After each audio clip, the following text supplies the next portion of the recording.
ناظرین کرام السلام علیکم ورحمۃ اللہ۔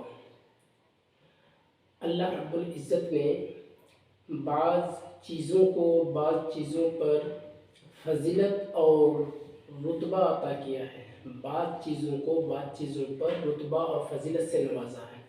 جیسا کہ مدینہ منورہ کو تمام شہروں پر فضیلت حاصل ہے، وادی مکہ کو تمام وادیوں پر، بیر زمزم کو تمام کنووں پر، مسجد حرام کو تمام مساجد پر، اور سفر معراج کو تمام سفروں پر، ایک مومن کو تمام انسانوں پر، اور ایک ولی کو تمام مومنوں پر، اور ایک صحابی کو تمام ولیوں پر، نبی کو تمام صحابہ پر، اور رسول کو تمام نبیوں پر، اور رسولوں میں تاجدار کائنات حضور نبی اکرم صلی اللہ تعالیٰ علیہ وسلم خاص فضیلت کے حامل ہیں۔ اللہ رب العزت نے اسی طرح بعض دنوں کو بعض پر فضیلت دی ہے۔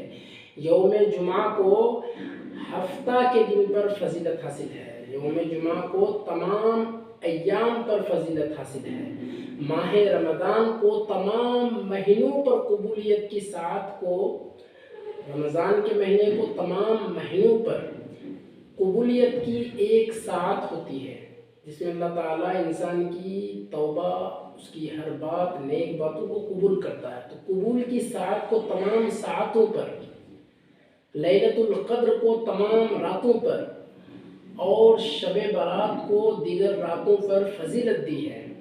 احادیث مبارکہ سے شعبان المعظم کی 15ویں رات کی فضیلت اور اس کی خصوصیت ثابت ہے، جس سے مسلمانوں کے اندر اتباع اور اطاعت اور کثرت عبادت کا ذوق و شوق پیدا کرنے کی ترغیب ملتی ہے۔ عرف عام میں اسے شب برات یعنی دوزخ سے نجات اور آزادی کی رات بھی کہتے ہیں۔ لفظ شب برات احادیث مبارکہ کے الفاظ اعتق من النار کا بامحاورہ اردو ترجمہ ہے۔ اس رات کو یہ نام خود رسول اللہ صلی اللہ علیہ وآلہ وسلم نے عطا فرمایا، کیونکہ اس رات رحمت خداوندی کے طفیل لاتعداد انسان دوزخ سے نجات پاتے ہیں۔ اس فضیلت اور بزرگی والی رات کے کئی نام ہیں۔ لیلۃ المبارکہ برکتوں والی رات، لیلۃ البرات دوزخ سے آزادی ملنے کی رات، لیلۃ الصدق دستاویز والی رات، لیلۃ الرحمہ اللہ تعالیٰ کی رحمت خاصہ کے نزول کی رات۔ اور یہ ساری چیزیں جو ہم نے بیان کیا، یہ آپ کو تفسیر کشاف، تفسیر زمخشری میں مل جائے گا انشاءاللہ، 4 جلد میں۔ شب برات کے 5ویں خصائص آپ دیکھیں، شب برات کے 5 خصائص ہیں۔ شب برات کو اللہ تعالیٰ نے درج ذیل 5 خصائص، 5 خاص صفات عطا فرمائے ہیں۔ میں ایک ایک کر کے آپ کو بیان کر رہا ہوں، جنہیں کثیر ائمہ نے بیان کیا ہے۔ اس شب میں ہر حکمت والے کام کا فیصلہ کر دیا جاتا ہے۔ اس رات میں عبادت کی بہت زیادہ فضیلت ہے۔ رسول اللہ صلی اللہ علیہ وآلہ وسلم نے ارشاد فرمایا، اس رات میں جو شخص 100 رکعات نماز ادا کرتا ہے، اللہ تعالیٰ اس کی طرف 100 فرشتے بھیجتا ہے، جن میں سے 30 فرشتے اسے جنت کی خوشخبری دیتے ہیں، 30 فرشتے اسے آگ سے عذاب سے محفوظ رکھتے ہیں، 30 فرشتے آفات دنیاوی سے اس کا دفاع کرتے ہیں، اور 10 فرشتے اسے شیطانی چالوں سے بچاتے ہیں۔ رحمت الہی کا نزول ہوتا ہے۔ حضور نبی اکرم صلی اللہ علیہ وآلہ وسلم نے فرمایا، یقیناً اللہ رب العزت اس رات بنو کلب کی بکریوں کی بالوں کی تعداد کے برابر میری امت پر رحم و کرم فرماتا ہے۔ گناہوں کی بخشش اور معافی کے حصول کی رات ہے۔ حضور نبی اکرم صلی اللہ علیہ وسلم نے فرمایا، بے شک اس رات اللہ تعالیٰ تمام مسلمانوں کی مغفرت فرما دیتا ہے، سوائے جادو ٹونا کرنے والے، بغض و کینہ رکھنے والے، شرابی، والدین کے نافرمان اور بدکاری پر اصرار کرنے والے کی۔ اس رات اللہ تعالیٰ نے اپنے رسول کریم صلی اللہ علیہ وآلہ وسلم کو مکمل شفاعت عطا فرمائی، اور وہ اس طرح کہ حضور نبی اکرم صلی اللہ علیہ وآلہ وسلم نے شعبان کے 13ویں رات اپنی امت کے لیے شفاعت کا سوال کیا، تو آپ صلی اللہ علیہ وآلہ وسلم کو تیسرا حصہ عطا فرمایا گیا۔ پھر آپ صلی اللہ علیہ وسلم نے شعبان کی 14ویں رات یہی سوال کیا تو آپ صلی اللہ علیہ وسلم کو 2/3 حصہ عطا کیا گیا۔ پھر آپ صلی اللہ علیہ وسلم نے شعبان کی 15ویں رات سوال کیا تو آپ صلی اللہ علیہ وسلم کو تمام شفاعت عطا فرما دی گئی، سوائے اس شخص کے جو مالک سے بتکے ہوئے اونٹ کی طرح اپنے مالک حقیقی سے اللہ تعالیٰ سے دور ہو جاتا ہے، یعنی مسلسل نافرمانی پر مصر ہو، اللہ تعالیٰ سے شرک ٹھہرائے، تو ایسے لوگوں کو اللہ تعالیٰ نہیں بخشتا ہے۔ باقی سارے لوگوں کو اللہ تعالیٰ شب برات میں حضور نبی اکرم صلی اللہ علیہ وآلہ وسلم کا عمل مبارک کیا رہا؟ امام بیہقی نے شعب الایمان میں حضرت عائشہ صدیقہ رضی اللہ تعالیٰ عنہ سے طویل حدیث مبارکہ بیان کی۔ حضور نبی اکرم صلی اللہ علیہ وآلہ وسلم رات کے کسی حصے میں اچانک ان کے پاس سے اٹھ کر کہیں تشریف لے گئے۔ حضرت عائشہ صدیقہ رضی اللہ تعالیٰ عنہ بیان کرتی ہیں، میں حضور نبی اکرم صلی اللہ علیہ وآلہ وسلم کے پیچھے گئی تو میں نے آپ صلی اللہ علیہ وآلہ وسلم کو جنت البقیع میں مسلمان مردوں، عورتوں اور شہداء کے لیے استغفار کرتے پایا۔ میں واپس آ گئی، رسول اللہ صلی اللہ علیہ وآلہ وسلم بھی تشریف لائے تو حضرت عائشہ صدیقہ رضی اللہ تعالیٰ عنہ نے تمام صورتحال بیان کی تو آپ صلی اللہ علیہ وآلہ وسلم نے فرمایا، ابھی جبرائیل علیہ السلام میرے پاس آئے ہوئے تھے اور کہا آج شعبان کی 15ویں رات ہے اور اس رات اللہ تعالیٰ قبیلہ بنو کلب کی بکریوں کے بالوں سے بھی زیادہ تعداد میں لوگوں کی مغفرت فرماتا ہے، مگر مشرکین، دل میں بغض رکھنے والوں، رشتہ داریاں ختم کرنے والوں، تکبر سے پائے جمے نیچا لٹکانے والوں، والدین کی نافرمان اور عادی شراب کی طرف اللہ تعالیٰ اس رات بھی توجہ نہیں فرماتا جب تک کہ وہ خلوص دل سے توبہ نہ کر لے۔ اس کے بعد حضور نبی اکرم صلی اللہ تعالیٰ علیہ وآلہ وسلم نماز میں کھڑے ہو گئے۔ قیام کے بعد حضور صلی اللہ علیہ وآلہ وسلم نے ایک طویل سجدہ کیا۔ حضرت عائشہ صدیقہ رضی اللہ تعالیٰ عنہ فرماتی ہیں، مجھے گمان ہوا کہ حالت سجدہ میں آپ صلی اللہ علیہ وسلم کا وصال ہو گیا ہوگا۔ میں پریشان ہو گئی اور میں نے آپ صلی اللہ علیہ وآلہ وسلم کے تلوؤں کو چھوا اور ان پر ہاتھ رکھا تو کچھ حرکت معلوم ہوئی۔ اس پر مجھے خوشی ہوئی۔ اس وقت حالت سجدہ میں حضور صلی اللہ علیہ وسلم یہ دعا پڑھ رہے تھے، اعوذ بعفوک من عقابک واعوذ برضاک من سخطک واعوذ بک منک جل وجہک لا احصی ثناء علیک انت کما اثنیت علی نفسک۔ بیہقی شعب الایمان کی یہ عبارت ہے، اللہ میں تیرے عفو کے ساتھ تیرے عذاب سے پناہ چاہتا ہوں، تیری رضا کے ساتھ تیرے غضب سے پناہ چاہتا ہوں اور تیرے کرم کے ساتھ تیری ناراضگی سے پناہ چاہتا ہوں۔ میں کما حق ہوں، تیری تعریف نہیں بیان کر سکتا، تو ایسا ہی ہے جیسے تو نے خود اپنی تعریف بیان کی۔ صبح جب حضرت عائشہ صدیقہ رضی اللہ تعالیٰ عنہ نے حضور صلی اللہ علیہ وآلہ وسلم سے ان دعاؤں کا تذکرہ کیا تو آپ صلی اللہ علیہ وسلم نے فرمایا، اے عائشہ، یہ دعائیں خود بھی یاد کر لو اور دوسروں کو بھی سکھا دو۔ مجھے جبرائیل علیہ السلام نے اپنے رب کی طرف سے یہ کلمات سکھائے ہیں اور انہیں حالت سجدہ میں بار بار پڑھنے کو کہا ہے۔ شب بارات کی شرعی حیثیت بھی جان لیں۔ امت مسلمہ کے جمیع مکاتب فکر کے فقہاء علماء کا اس بات پر اجماع ہے کہ جو مسئلہ بھی قرآن و سنت کی روشنی میں ثابت ہو جائے تو اس پر عمل واجب ہوتا ہے یا وہ سنت اور مستحب کے درجے میں ہوتا ہے۔ وہ احادیث مبارکہ جو شب بارات کی فضیلت کو اجاگر کرتی ہیں بہت سے صحابہ کرام سے مروی ہیں۔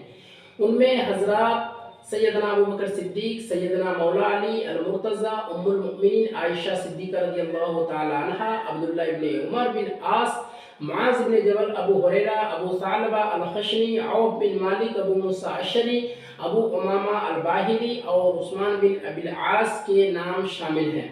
سلف صالحین اور اکابر علماء کے احوال سے پتہ چلتا ہے کہ اس رات کو عبادت کرنا ان کے معمولات میں سے تھا، لیکن بعض لوگ اس رات عبادت، ذکر اور وعظ و نصیحت پر